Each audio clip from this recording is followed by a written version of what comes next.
제가 초등학교 다닐 때 제 부친이 시골 교회 목사님이셨는데 그때 그 시골에는 교회가 제가 아버지가 섬기는 교회 하나밖에 없었습니다. 그런데 한 번은 그 시골에 어떤 분이 개척교회를 시작을 했습니다. 그때 개척교회 시작하는 방법은 지금하고 달랐습니다. 지금은 홀을 얻거나 건물을 지어서 시작하는데 그때는 빈터에다가 천막을 쳐놓고 개척교회를 시작을 했습니다. 낮에는 북을 치고 나팔을 불고 그렇게 해서 막 사람들에게 선전을 하고 저녁에는 집회를 하는데 집회에는 가면 밀가루도 나누어주고 선물도 나눠주고 이런 식으로 개척교회를 시작했습니다. 결론부터 말씀드리면 그 개척교회 성공하지는 못했습니다. 그런데 이렇게 개척교회를 하니까 제 부친이 섬기는 교회 교인들도 한 번씩 가보는 겁니다. 궁금하기도 하고 또 은혜도 받고 또 뭐 선물도 주고 하니까 이런저런 이유로 가보는데 거기 갔다 와서 누군가 이야기를 하는 겁니다. 다른 건 별거 없는데 트럼펫 주악이 은혜롭더라. 이게 무슨 말이냐 하면 옛날에는 예배를 시작할 때에 주악에 맞추어 묵상기도함으로 예배를 시작했습니다. 이렇게 했습니다. 그러면 피아노가 연주하든지 올간이 연주하든지 찬양대가 성령을 하든지 하는데 개척교회니까 올간도 피아노도 없으니까 트럼펫 연주자를 한 사람 불러가지고 이 사람이 반주를 하는데 주악에 맞추어 할 때 이 사람이 나팔을 부는 거예요. 나팔을. 근데 그 나팔 소리가 그렇게 감격스럽고 은혜가 되더라는 거지요. 그래서 저도 한번 가봤습니다. 그 교인이 은혜를 받은 나팔, 트럼펫 주악은 이 노래였습니다. 흉내를 내보겠습니다. 빰빰빰빰빰빰빰빰빰빰빰빰빰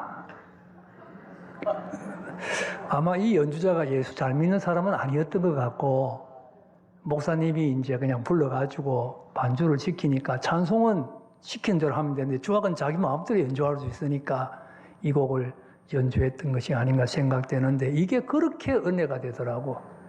그렇게 말 들은 것을 지금도 제가 기억을 하고 있습니다. 우리 한국교회 교인들은 은혜를 사모하지요. 아마 은혜 사모하는 것은 세계에서 둘째가 라면 서러울 겁니다. 그런데 문제는 은혜가 뭔지를 몰라요. 사모는 하는데 은혜가 뭔지를 모릅니다. 더 큰 문제는 왜 은혜를 받아야 하는지 이유를 모릅니다.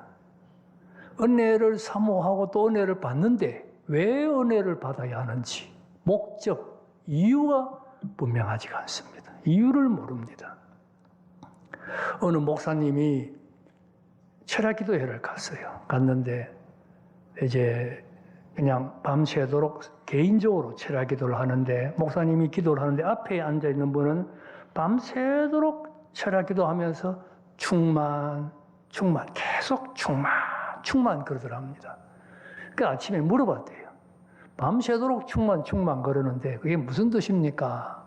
그야 당연히 성령 충만이지요. 성령 충만 달라고 기도했지요. 그게 또 물어봅니다. 그러면 무엇하기 위하여 성령 충만 달라고 기도했습니까? 그 사람 대답이 무엇하기 위해서가 어디 있습니까? 좌우지간 성령 충만 받아야지요. 좌우지간 받아야 된다는 겁니다. 은혜가 꼭 마찬가지. 무엇하기 위하여 은혜 받느냐가 어디 있느냐? 좌우지간 은혜를 받아야지. 좌우지간 은혜를 받는다. 그래서 은혜를 받는데 은혜의 결과가 없습니다. 은혜의 열매가 없습니다. 은혜가 기분 좋은 거, 감정적으로 감동이 오고 이걸로 끝나는 경우가 많이 있다는 겁니다. 은혜가 뭔지, 또 은혜 받는 이유가 뭔지를 분명하게 알아야 됩니다. 그래야 은혜가 은혜로 역사하고 은혜의 아름다운 결과가 나타납니다. 오늘 본문 중에 29절 하나님이 우리에게 은혜를 주시는 이유를 분명하게 가르쳐주고 있습니다. 29절 한번 읽어보십시다. 29절 시작. 그리스도를 위하여 너희에게 은혜를 주신 것은 다만 그를 믿을 뿐 아니라 또한 그를 위하여 고난도 받게 하려 하심이라. 여기 먼저 그리스도를 위하여라고 했는데 이게 참 위하여 해놓으면 해석하기가 굉장히 어려운데 헬라어로 휘페르라는 전치사인데 위하여라도 되고 때문에도 되고 덕분에도 됩니다.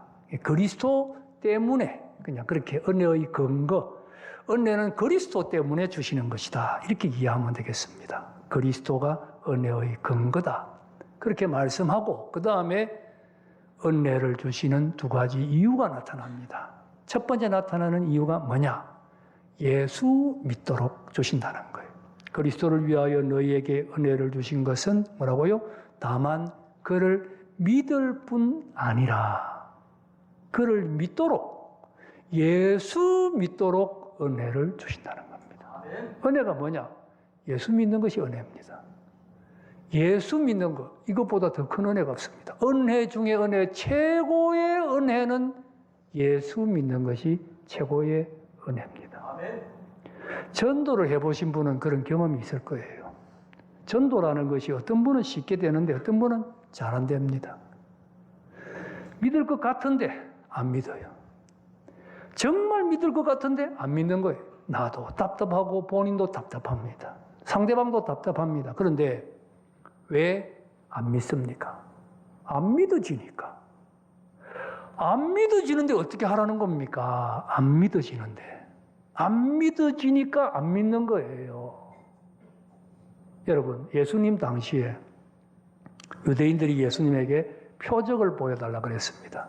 표적을 보여달라는 말이 무슨 말입니까? 예수님께서 내가 하늘로부터 온 자다. 그랬더니 당신이 하늘로부터 온 자라면 하늘로부터 온 자라고 믿을 수 있도록 하늘로부터 온 자만이 행할 수 있는 이적을 보여달라. 그 뜻이 표적을 보여달라. 예수님께서 표적을 보여주셨지요. 병자를 고치고 시각장애인 눈을 뜨게 하고 한센병자를 고치고 죽은 자도 살리고 보리떡 5개 물고기 2마리로 5,000명을 먹였습니다. 표적 보여준 겁니다. 그랬더니 뭐라 했습니까? 그 다음 와서 뭐라 했습니까? 또 한다는 말이 표적을 보여주세요. 그랬습니다. 아니, 표적 보여줬잖아요. 보여줬잖아요, 지금까지. 정말로 표적 보고 싶으면 예수님한테 고침받은 한센병자 찾아가서 자초지종 물어보면 될 거 아닙니까? 시각장애인 찾아가서 물어보면 될 거 아닙니까? 표적은 넘치고 있습니다. 그런데 왜 그렇게 표적을 보여주는데도 계속 표적 보여달라고 합니까? 안 믿어지니까. 안 믿어지니까 어떻게 합니까? 안 믿어지니까 계속 표적 보여달라는 거예요. 여러분, 세상에는 많은 사람들이 있습니다. 여러 종류의 사람이 있습니다. 그러나 알고 보면 딱 두 종류의 사람이 있습니다. 예수가 믿어지는 사람, 안 믿어지는 사람 둘밖에 없습니다. 딱 두 종류입니다. 유명한 타이타닉호가 파손당했을 때에 육지에 승객 명단이 발표됐습니다. 그 타이타닉호에 여러 종류의 사람들이 타고 있었습니다.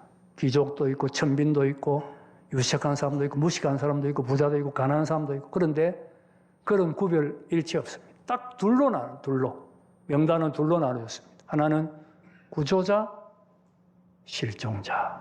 구조자, 실종자. 딱 둘밖에 다른 걸로 나눌 필요가 없어요. 다 필요 없습니다. 구조자, 실종자. 이 세상에 많은 사람들 딱 둘입니다. 구조자, 실종자. 예수 믿어지는 사람, 구조자입니다. 안 믿어지는 사람, 실종자입니다. 둘밖에 없습니다. 예수 믿어지는 거, 이게 은혜입니다. 하나님이 은혜를 주셔서 내가 믿는 거예요. 내가 스스로 믿는 게 아니에요. 믿어지는 거예요. 믿어지는 거. 그렇다면 한번 여러분 물어보십시오.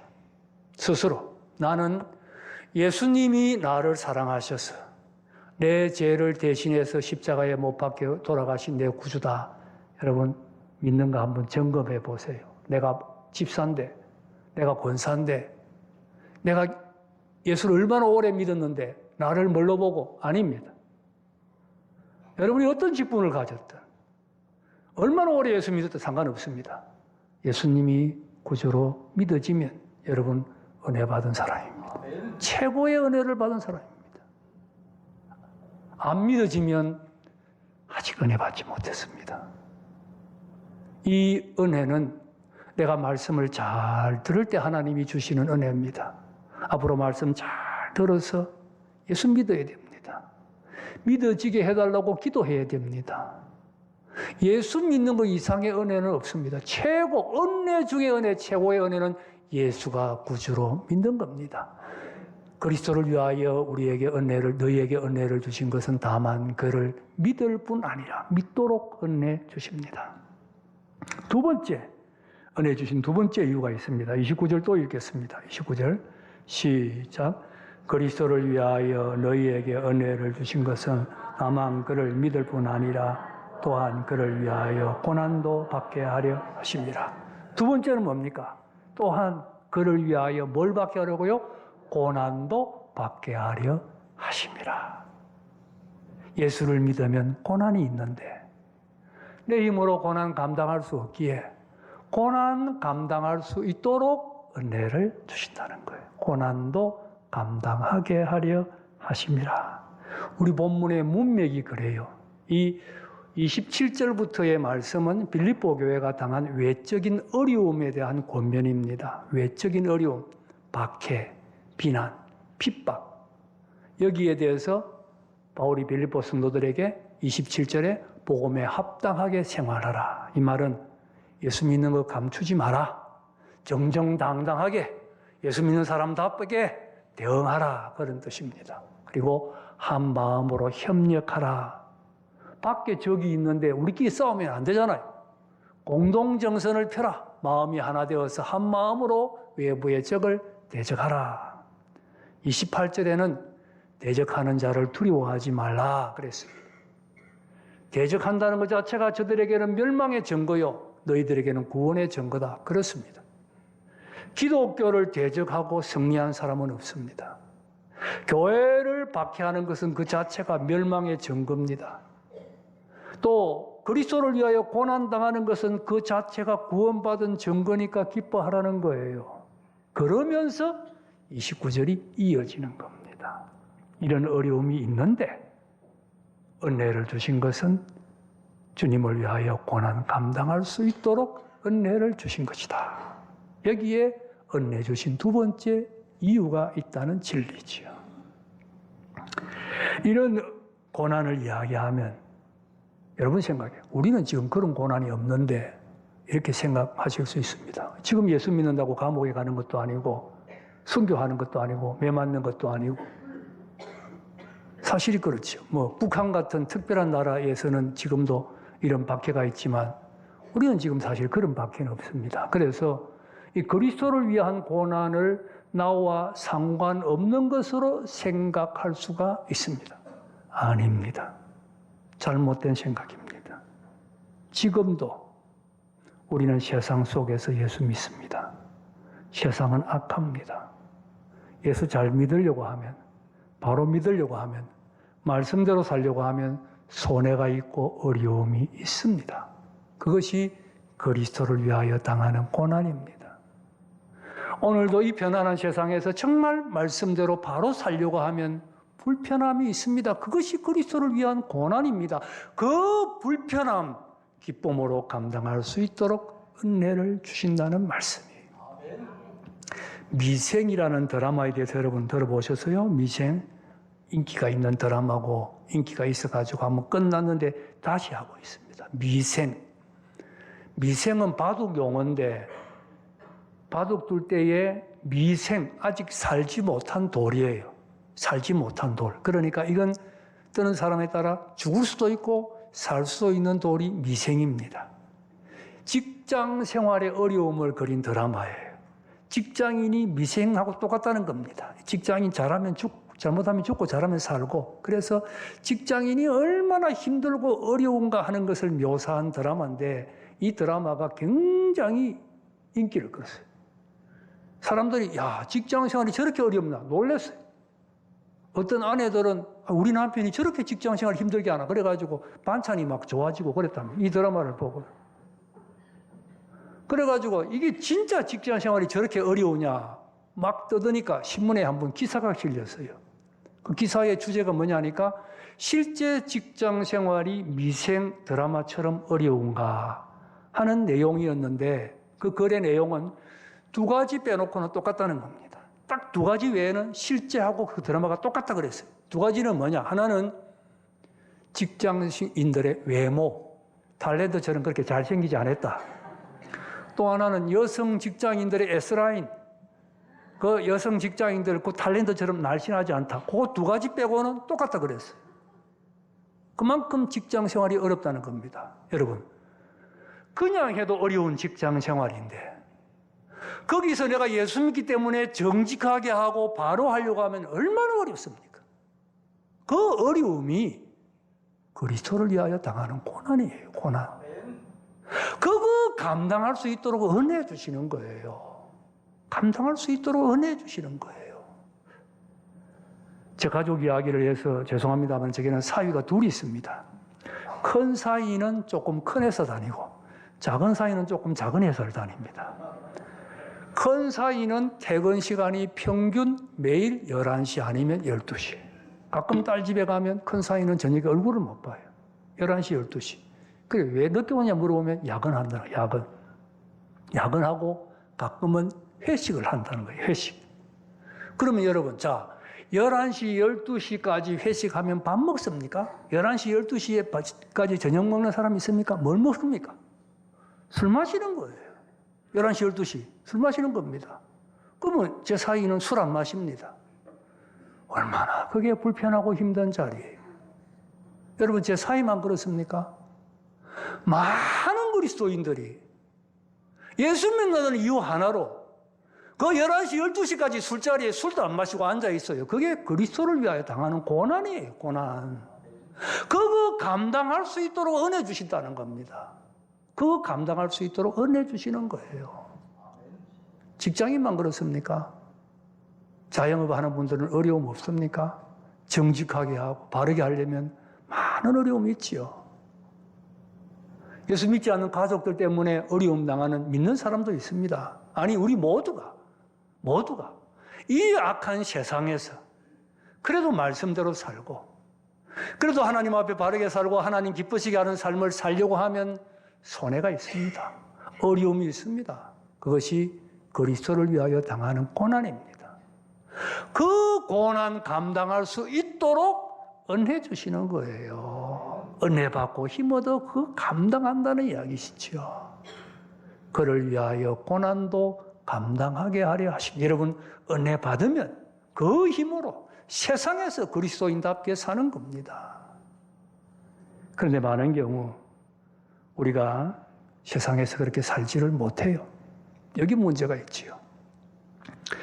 세상에는 한경직 목사님이 은퇴하시고 저 서울의 남한산성이라는 곳에 조그마한 집을 얻어가 살고 계실 때에 후배 목사님들이 찾아왔습니다. 대화를 하고 나서 목사님들이 일어서면서 한 목사님에게 우리에게 충고 한마디 해주세요. 우리 목사들에게 한 말씀 해주세요. 그랬더니 한 목사님이 유명한 말씀을 했지요. 이렇게 말했습니다. 목사님들, 예수 잘 믿으세요. 목사 보고 예수 잘 믿으라니. 이게 어떻게 보면 말이 안 되는 말 같지 않습니까? 그러나 사실은 정곡을 찌르는 말이에요. 정곡. 가장 중요한 말이에요. 우리가 그냥 예수를 구주로 믿는 것, 이건 첫 번째 은혜입니다. 예수를 구주로 다 믿어요.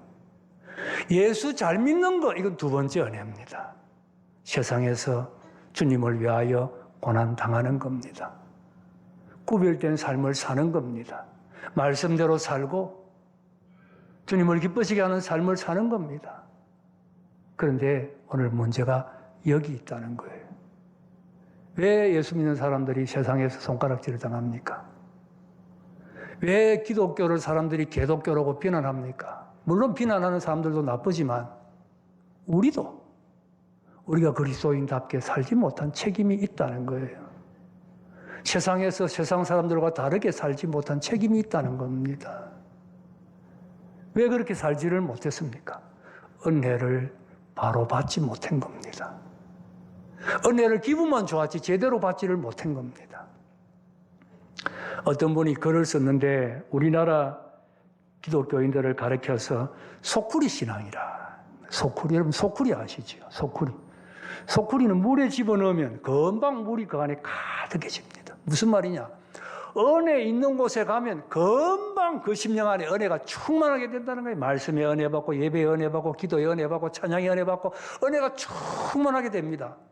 그런데 소쿠리는 물에서 건져내면 어찌 됩니까? 물이 싹 다 빠져나가는 거예요. 은혜 있는 곳에 가면 금방 은혜가 충만한데 은혜 떠나면 그 자리만 떠나면 전부 은혜 놓고 가는 거예요. 하나도 안 가지고 다 놓고 그냥 싹 빠져나간다는 겁니다. 잘못된 겁니다, 여러분. 설교 은혜, 설교 듣고 기분 좋은 거 아닙니다. 설교 듣고 힘 얻어 그 힘으로 세상 나가 그 말씀대로 사는 능력이 은혜예요. 찬양의 은혜. 찬양 부르고 힘 얻어서 그 힘으로 세상에서 주를 위하여 사는 겁니다. 주를 위하여 고난당하는 겁니다. 예배의 은혜가 뭡니까? 예배를 통하여 주님 만나고 힘 얻어 세상에서 그리스도답게 사는 겁니다. 일주일 살다 보면 힘이 떨어집니다. 다시 주일날 모여서 새 힘을 얻습니다. 그게 은혜예요. 은혜의 능력. 그리스도를 위하여 고난을 당한다는 것이지요. 나아가 그리스도를 위한 고난이라고 할 때 가장 큰 고난은 주를 위하여 희생하고 헌신하는 겁니다. 여러분 그렇지 않습니까? 주님을 위하여 내가 당할 수 있는 제일 큰 고난이 뭐겠어요? 주님을 위하여 희생하고 헌신하는 겁니다. 실제로 은혜 받은 분들 보세요. 은혜 받은 결과가 뭡니까? 다 주님을 위하여 희생했지 않습니까? 헌신했지 않습니까? 사도 바울같이 은혜 많이 받은 분이 어디 있습니까? 바울처럼 주님을 위하여 희생한 분이 어디 있습니까? 은혜 제일 많이 받은 사람은 마지막에 생명까지 주님을 위하여 희생하는 겁니다. 그게 은혜예요. 교회에서도 마찬가지입니다. 교회에서 주님의 일을 위하여 내가 희생하고 헌신하는 거, 그거 그리스도를 위하여 당하는 고난이에요. 고난. 그것도 고난이에요. 여러분, 교회 일이라는 것이 희생 없이 되어지는 일이 어디 있습니까? 아무것도 없잖아요. 모든 일이 다 희생해야 됩니다. 우리가 주일날 밥을, 전심을 먹으려고 해도 누군가는 토요일부터 와서 시간을 희생하고 정성을 희생했습니다. 찬양대도 마찬가지고, 교사도, 제가족 도우미, 주차 다 마찬가지, 다 희생하는 겁니다. 희생을 통하여 교회가 이루어져 갑니다. 누가 희생합니까? 은혜 받은 사람들. 은혜 받으니까 기쁜 마음으로 희생하는 거예요. 아무 대가도 없는데 은혜 받으니까 고마워서 기쁨으로 희생하는 거지요. 은혜 받으면 희생합니다. 여러분, 마리아를 생각해 보세요. 예수님의 발에다가 옥합을 부었습니다. 300데나리온. 한 데나리온이 노동자 하루 품삯이면 노동자 1년 연봉이에요, 연봉. 얼마나 비싼 거예요? 연봉. 그 향유를 그냥 발에 다 부어버렸습니다. 그냥 희생하는 거지요. 그런데 기쁩니다. 감격스럽습니다. 왜 그렇습니까? 은혜 받았기 때문에. 은혜가 고맙기 때문에. 은혜가 고마우니까 아깝지가 않습니다. 300데나리온을 다 주님 발에 붓고도 마음에 기쁨이 넘칩니다. 은혜의 능력입니다. 은혜 받으면 주님을 위하여 고난 나오고 주님을 위하여 희생하는 겁니다. 말을 맺습니다. 그리스도를 위하여 너희에게 은혜를 주신 것은 다만 그를 믿을 뿐 아니라 또한 그를 위하여 고난도 받게 하려 하심이라. 예수 믿도록 은혜 주시는 거예요. 예수 믿어지면 제일 큰 은혜 받았습니다. 예수 믿는 것이 가장 큰 은혜입니다. 그리고 또 은혜를 주신 것은 그를 위하여 고난 받도록, 세상에서 말씀대로 바로 살고 주님을 위하여 희생할 수 있도록, 그래서 주님을 위하여 기쁨으로 헌신할 수 있도록 우리에게 은혜를 주십니다. 오늘도 하나님 우리에게 은혜 주셨습니다. 이 은혜의 능력으로 여러분 주어진 자리에서 주님을 위하여 기쁨으로 희생하며 헌신하면서 승리하는 삶을 사는 여러분 다 되시기를 주님의 이름으로 축복합니다.